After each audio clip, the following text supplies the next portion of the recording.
Magandang araw mga bata. Ako'y nagagalak na makita kayo ngayong araw. At bago tayo magsimula ay nais ko muna magsitayong lahat para sa ating panalangin. Magsitayong lahat. Okay, in the name of the Father, and the Son, and the Holy Spirit. Amen. Our Father, who art in heaven, hallowed be thy name. Thy kingdom come, thy will be done on earth as it is in heaven. Give us this day our daily bread, and forgive us our sins, as we forgive those who sin against us. We pray unto the test, deliver us from evil. Amen. The Father, and the Son, and the Holy Spirit. Amen. So, mga umaga ulit mga bata. Okay? Sino dito ang lumiban ngayong araw? Lumiban ba? Lahat na ay pumasok? Okay, magaling mga bata. Ako natutuwa. Kayo ay lahat kayo ay pumasok. Okay, so sa lipa ka magsugod, so gusto ka na manayaw o mga tatatag. So, ang kaya na sayaw, kung kanta is, pamilya naman sila mo angin. Pamilya mo ha? Okay. Good morning. Kung ikaw ay masaya, tumawa ka. Ha ha ha. Kung ikaw ay masaya, tumawa ka. Ha ha ha. Kung ikaw ay masaya, buhay mo ay sisigla. Kung ikaw ay masaya, tumawa ka. Ha ha ha. Anak, yan, tuloy sila ka. So, ang kanina is, kung ikaw ay masaya, lumundag ka. Lundag, anak, lukso mo. Ang katulo is, kumimbot ka. Ikaw ay masaya, kumimbot ka.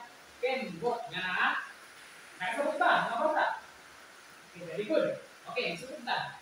Kung ikaw ay masaya, tumawa ka. Ha ha ha. Kung ikaw ay masaya, tumawa ka. Ha ha ha. Okay, magaling mga bata. Okay, so, magsiupo na naman. Let's muna magpaalala sa ating classroom rules. So, una, makinig ng mabuti sa guro. So, makinig din sa akin. Ako ang iyong guro ngayong araw at dapat kayo ay makinig ng mabuti sa akin. Kapag ako ay nagsasalita dito sa harap, liwat. Naiintindihan ba? Naiintindihan niyo ba? Okay, pangalawa, huwag kayong mag-ingay. Huwag kayong mag-ingay sa klase, lalo ako dito ay nagsasalita. Nasa discussion ako at kayo ay nag-ingay, bawal na bawal yan. Huwag kayong mag-ingay. Pangatlo is, igalang at respetuhin niyo ang guro at ang inyong kapwa mag-aaral. Huwag yung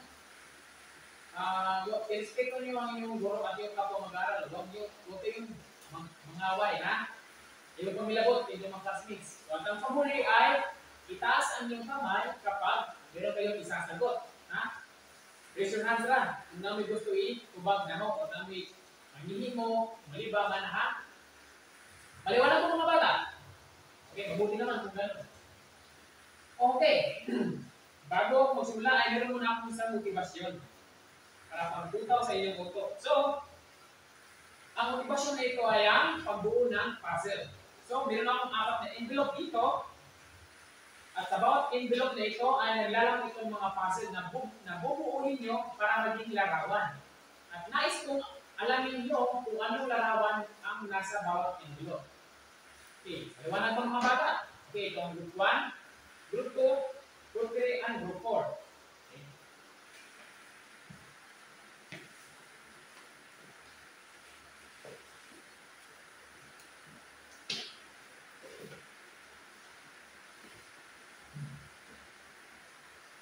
Okay, tapos na ba kayo?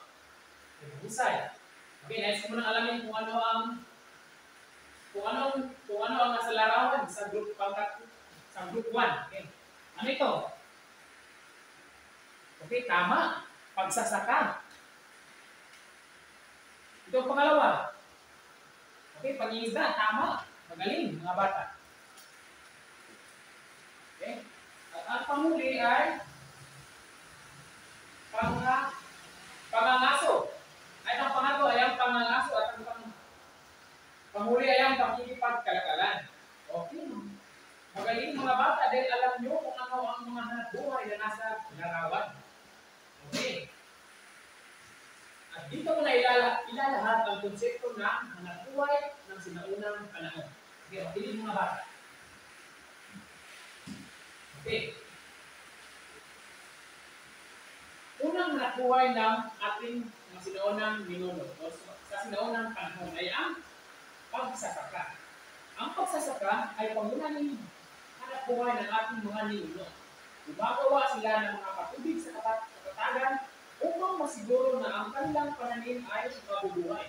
So, ang pagsasaka mga bata ay yung mga nasa palayan. O hindi lang nasa palayan, mga bao, mga mais, magbao mga munting kahoy, sa panagya, mga ilang mga kinabuhi sa una. Gumagawa sila ng mga patubig sa katatagan upang masiguro na ang kanilang pananim ay mabubuhay. So, magbuhat sila o agianan sa tubig, daluyan sa tubig para sa ilang palayan, para naisupply na tubig ang mga tanong. Wala supply tubig mga tanong, malaya ay lang matanong dyan mamatay. Unang buhat sila o tubigan para mag-supply ng tubig sa ilang mga gibao o sa ilang mga tamnan. Malayan, mga mais, mga kamuting kahoy, o sa panadila. So, naiintindihan niyo ba kung ano ang pagsasaka mga bata? Ibusay. Okay. At ang pangalawang hanap buhay ng ating mga sinuunang ninuno ay ang pangingisda. So, alam naman natin kung ano yung pangingisda, di ba? So, ang pangingisda, dahil sa tubigang nakapaligid sa kapuluan, ay naging pangunahing kabuhayan din nila ang pangingisda. Lambat, bitwit, basket, at lason ang mga pangunahing kagamitan nila dito. So, ang pangingisda ay ito ay hanap buhay ng mga sinuunang tao na nanirahan sa tabing dagat. Alangan naman sa tabing sa lasang, sa kagubatan, isda sila. So, may dagat at to. So, sa tabing dagat doon sila isda or sa tabing ilog. Sa itong mga tao sa unang nagbugot sa tabing ilog o sa tabing dagat. So, pag isda ay hinapunay, ilang mga ilang kinabuhi para makataon, para mabuhi sa paglabanlaw. So, ang ilang gamit sa una sa pangisda ay ang lambat. Lambat which is karong ginagamit na pagkaroon is net. Single net, double net, triple net, una lambat. Sa una is single net na ilang sa una na nagbubugo. Ilang gamit sa una. And then, biwit. Ang biwit ay ang paso. Kumaso may taga, abot, kung siya gamit na sa unang taga, mga kawero nata, nagutang na nagpaon para makakuha ang isda. Ilang biwit, kumaso. Next is basket. Ang basket is kanang like karon kay nakaila bubo mga bata, bubo. Ang bubo is kanang basket na karon nga ang ibang bubo nga dagko, ang ibang gamay, hanggang migaw timing. So mo na ang ibutang sa ilawang dagat, butang na siya dagan sa mga paon. Kanang globong ka mga paon balik, mga tujong globong ibutang na sa basket, ibutang na sa lawang sa dagat. Ibutang na nato butang, tandaon na ini hapon kay naman sa buwan na busog ang buwan na is nga nagro, dako pa doon na gamay. So ang isda makita sa mga paon ni butang sa basket, musod. Inisod na, malisod na sila, makasod sila. Malisod na sila gawas kay ang buwan kay nag-ano magkagamay. Sa Pilipina, malisod na gawas kay inan ang dagan, ang basket nga na, dahil ang buwan is kadungsod, malisod na sila ang gawas. Ang mga isda, unang ilikanda ilig hapon, ay buntang malibutang sa basket, ilikanda ilig hapon, nalisod ang mga basket, bilangwas ang ilibutang, nalisod. Dito naman sinuan, ang patay, pinili magparang sa pera na. So, ang last one is lason. So, kilo. So, karon, ang magamit ng lason karon, bawal na anis, ano nga, pero nagiging mo gamit. Ang itawag nila og tubli. Tubli is, ay sa mo, is kanang ugat na siya, nga kubon, ugat, dito ko ng ugat, kunya mo ko'y ibangan, may pulso ala ko. Di pa na dito gamiton, kay dito pa nakazo ng duga, ang duga at kung may makahilo sa mga isda, ila pa na ilubong o mga adlaw, padong, sa kasimana. Ilubong yung juta. Hindi ko ilubong, ilubong baon. Kay dugaan man to, malimutod lang, uduga naman ko sila, atong mga ugat. Hindi ko lubong, baon, pwede na ito, gamitin ko itong dagat eh. Doon ko naman ito, ang duga itong tigi, isaw-saw sa pwesto nga dagat isda, na gusto rin mong ipagbiluan, yung tublihan. At ito, tawag na, ang lupang mga isda, mga lipong sila, mga niluman. So, muna lang gamit ko lang pag-isda. Ang lot lang sa una, usap, tingnan mo sa ito natin, parang mga kilos mga ugat. Muna ang pangingisda ng mga bata. So, naiintindihan niyo ba kung anong pilista? Okay, umako tayo sa pangangaso. So, ang pangangaso ay ito ay hanapbuhay ng mga taong nakatira sa mabundok at magubat na lugar. Gumagamit sila ng mga bitag at patibong tulad ng mga hukay upang makahuli ng mga malaking hayop. So, ang pangangaso ay nagiging pangunahing na buhay din ng mga taong nakatira sa mabundok at magubat na lugar. So, ang pangangaso ay kabuhayan na. Gumagamit sila o mga bitag at patibong para makuha nila ang mga bagulihas, mga langgam, mga usang, sa mga muna ilang dakon para sila makakaon kung mabuhi. Muna kita pangangaso. Ang gamit nila sa pagdakop, patibong, bitag, o kanang bangkaw na ilang pagdukdon. Muna, ang pangangaso sa una.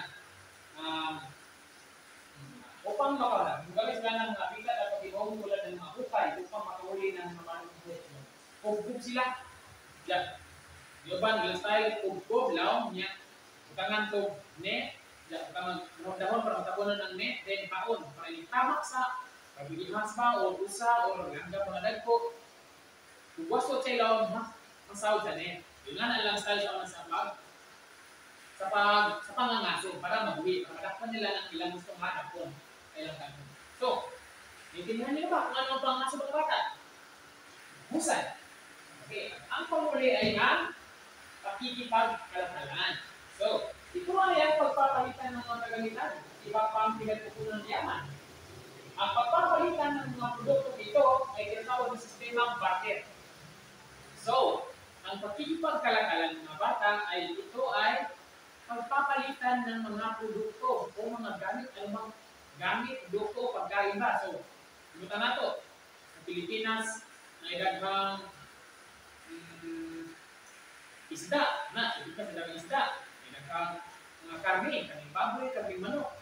Sa China, o sila yung mga isda ito, nga, nihit lang isda, nihit lang karne, nihit lang, nga.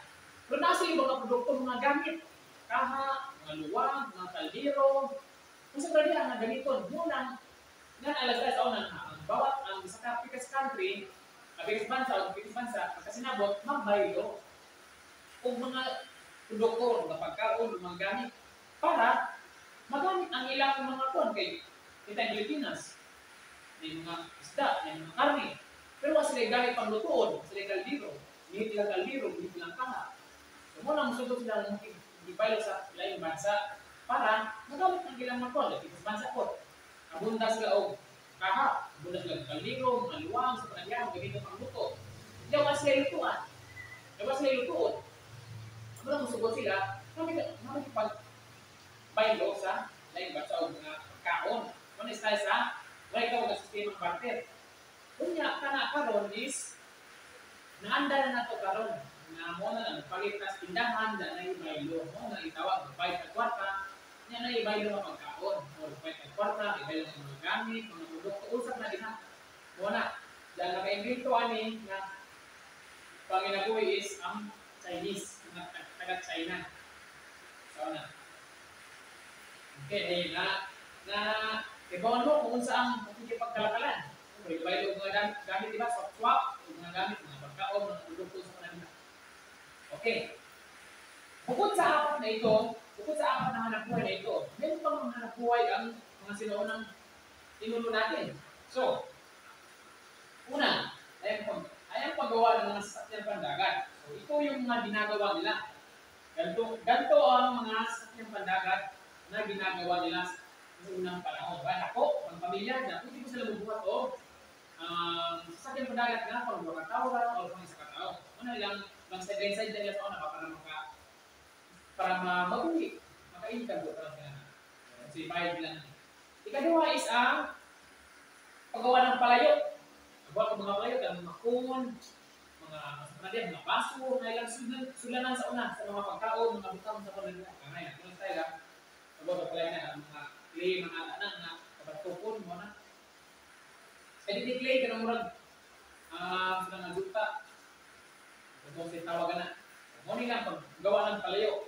Next is, paghabi ng mga damit. Mga damit, ingali ang ilang style sa una sa pagbuhat ng mga sinina. Ngani mo? Tamo?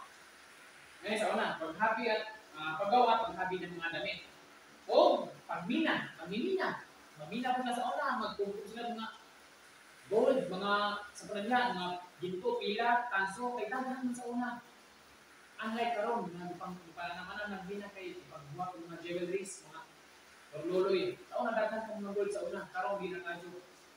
Kung kailan trabaho sa naga, kapag mga gold, kailan mga kuha, mga pila, mga tanso, kung kailan i-barter, mga tawag na buhay. I-barter nila sa ubang mga produkto o mga pagkaon para sa mga gold. Okay. So, naiintindihan nila ba mga bata? Kung ano-ano ang hanap buhay ng ating mga sinuunang ninuno o sa mga sinuunang panahon. Say, ano mga ulit yung apat na hanap buhay?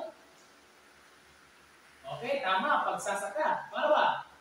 Okay, pangingista. Magaling. Pangatlo? Okay, pangangaso. At ang panghuli ay ang pagkikipagkalakalan. Okay, mahusay mga bata.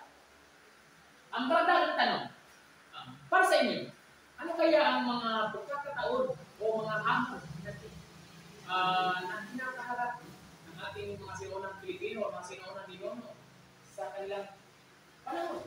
Sa kailang mga kalisod kung sa ilang mga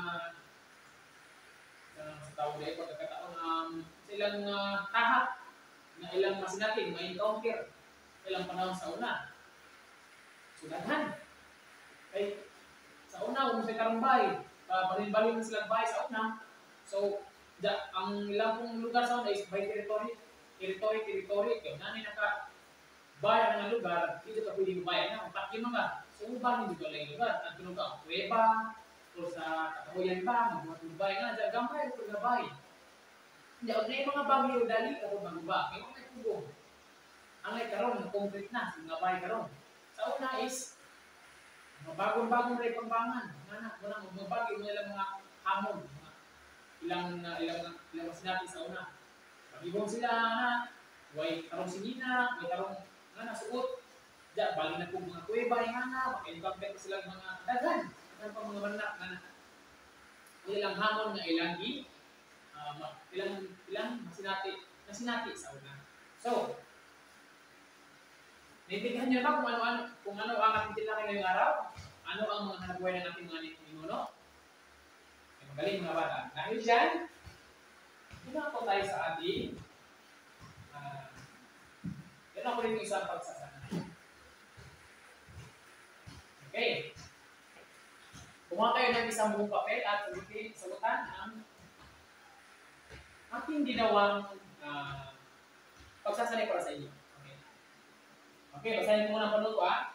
Lagyan mo mukhang nakangiti kung ito ay hanapbuhay ng mga Pilipino noon at lagyan ang mukhang nakasibamot kung hindi. So, sabi naman ninyo, butangan ko nun ninyo now nga nagisi kung ang statement ngayong mabasa is panginabuhi sa sinaunang panahon.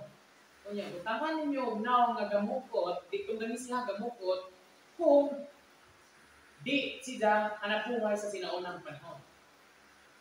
Kasabot ba? Okay, very good. So, sabi pa na, 1 to 8. So, bigyan ko yun ng 10 minuto para sa inyong pagsasagot. Umpisahan na.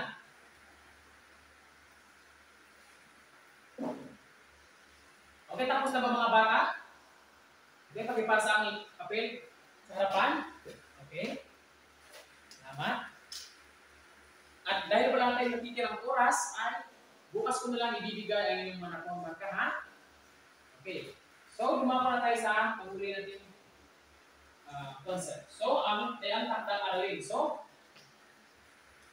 basahin ko. Bumuhay ng isang hanapbuhay ng mga sinaunang Pilipino at sumulat ng isa hanggang 2 pangungusap tungkol sa inyong naguhit. Gawin ito sa isang buong bond paper. So, bubuhatin mo, pag-drawing mo, kung mga hanapbuhay sa mga unang ninuno sa una. Sa inyong Pilipino, pag-isda ba, pangangaso, pagsasaka, pagkikipagkalakalan, paghahabi ng damit, paggawa ng palayo, pagmimina, paggawa ng mga sasakyang pandagat, sukuban, ang gustong buhaton. I-drawing ninyo sa bond paper. And then, if one yung drawing is suwat mo, 1 to 2 sentence, isa hanggang dalawang pango sa tungkol sa inyong nag-drawing. So, punta natin yung description ng inyong mga nag-drawing. Para, napoy, kuhan ba, napoy unod ng inyong mga nag-drawing. Ha? Kasabot ba? Very good. Okay? At dito nagtatapos ang ating diskusyon at magsita yung lahat para tayo manalangin. Okay, with the Father, Son, the Holy Spirit, Amen. Praise be the name of our Lord Jesus Christ, now and forever, Amen. Okay? Salamat mga bata.